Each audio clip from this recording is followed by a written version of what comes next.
Can your body type influence your eating habits? Should an ectomorph eat the exact same as a mesomorph? Well, in today's video, we're gonna go over the 3 different body types, which are ectomorph, endomorph, and mesomorph, and if you should be eating according to your body type. And if you do, how do you do it?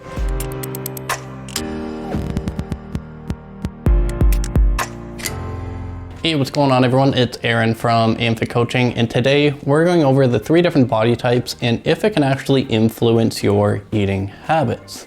As well, if you're new here, my name is Aaron. I'm a fat loss coach. I help people lose weight and get strong. So if you want to keep seeing fitness updates and fitness videos, make sure to hit that subscribe button down below to keep getting updates. As well, if you missed my video last week about caffeine intake and how much caffeine you could safely drink in a day, then make sure to click the link above wherever it may be if you want to check that out. So before we get into all the body type nutrition, make sure to give the video a thumbs up. And if you like this kind of video and want to keep seeing videos like this, just click the subscribe button down below as well. So what are the body types and what is body type nutrition? Well, if you look around at people you see around like at the mall or just walking around somewhere, you'll probably notice that everybody looks a little bit different. Everyone's kind of shaped a little differently, and we can categorize these into 3 different groups. So we have ectomorphs, mesomorphs, and endomorphs. Now, these things aren't set in stone, but they kind of encompass most of the characteristics that you will see in the average person. So let's go over the 3 different body types. First one, ectomorph. An ectomorph is someone who is typically skinnier, maybe taller, some longer limbs, but is usually almost like shaped like a stick, usually. So for these people, usually they'll be a little leaner, less body fat, may eat a little less often or may even forget to eat, and typically look like the tall, lanky person that you can most likely imagine. The second one is mesomorph.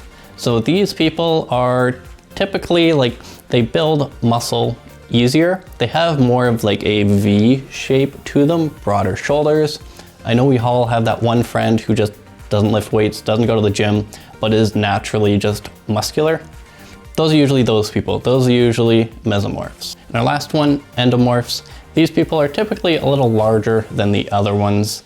Some of them may have some broader shoulders. They may store more body fat in their stomach, hips, or thighs, and they're typically a little larger compared to ectomorphs and mesomorphs. So it's important to note that not all of these are set in stone. One ectomorph can be dramatically different from another ectomorph. So for example, if we have one ectomorph, so typically a endurance long distance runner will be an ectomorph. So they're typically very active, they run a lot, they need a lot of calories, a lot of carbs in order to meet the energy demands that they do.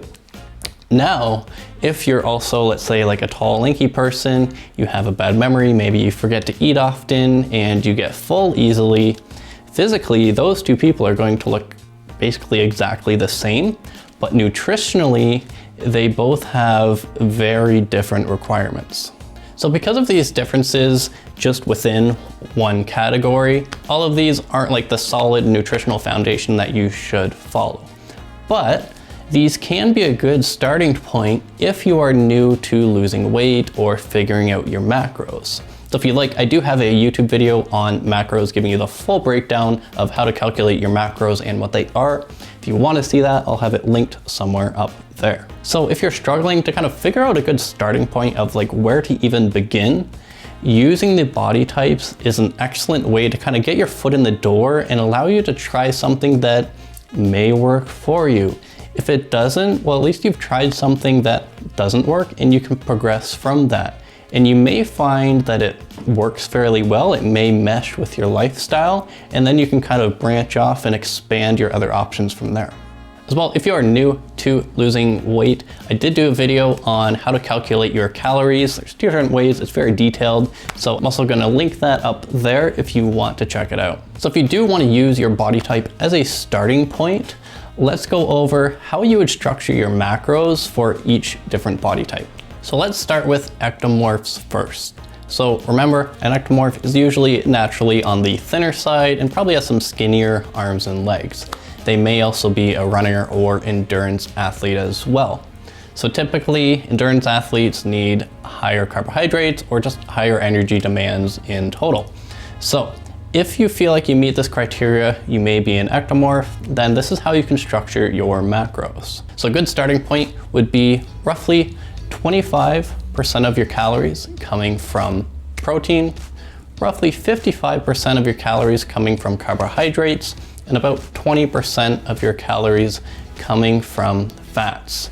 And the carbs may seem high, but typically those people that are an ectomorph or fit in that category do need more carbohydrates than the average person. A good thing to note as well is that people who fit into the ectomorph category typically handle carbohydrates a lot better than most. So their carb tolerance is a lot higher compared to endomorphs and mesomorphs. So let's look at mesomorphs. Those are people who are typically just naturally more muscular. I've never been that person, but here we are. So for this, you can structure your macros with about 30% of your calories coming from protein, 40% coming from carbs, and then 30% of your calories coming from fats. Typically, those who are mesomorphs aren't as carb tolerant as ectomorphs. So having a slightly lower carb intake may help limit any fat gain and may also kind of increase your performance or just help you overall feel a little better. Now on to endomorphs. These people are typically just naturally thick and broad. Now for these people, typically the goal is usually fat loss, unless you're like a rugby player or a football player or something like that. So to structure your macros, if you're starting or if you feel like you fit into this category, you can have about 35% of your calories coming from protein, 25% coming from carbohydrates, and the last 40% coming from fats. It's important to note as well, endomorphs tend to be less carb tolerant compared to the other categories, especially compared to an ectomorph. So typically these people may be the kind of person where they just like look at a carb, look at a donut, and they'll feel like they gain 5 pounds. So if you feel like you're that kind of person, then you may be in this category, and having this macro ratio may be a good place for you to start. So I hope you enjoyed today's video. So as you can probably tell, it's not super important that you base your nutritional decisions or habits based off your body type, because even within one category, the nutritional requirements can vary quite a bit. But if you're someone like brand new to exercise or brand new to losing weight, this can be an excellent starting point just to get your foot in the door and get you used to a little more structure, or even just how to figure out what your starting macros should be. If you like this kind of video, make sure to give it a thumbs up and leave a comment below if you want to see more topics like this. If you have any ideas, leave a comment below and I will get that made for you. So as always, I appreciate all of you for watching the video, and I'll see you guys next time.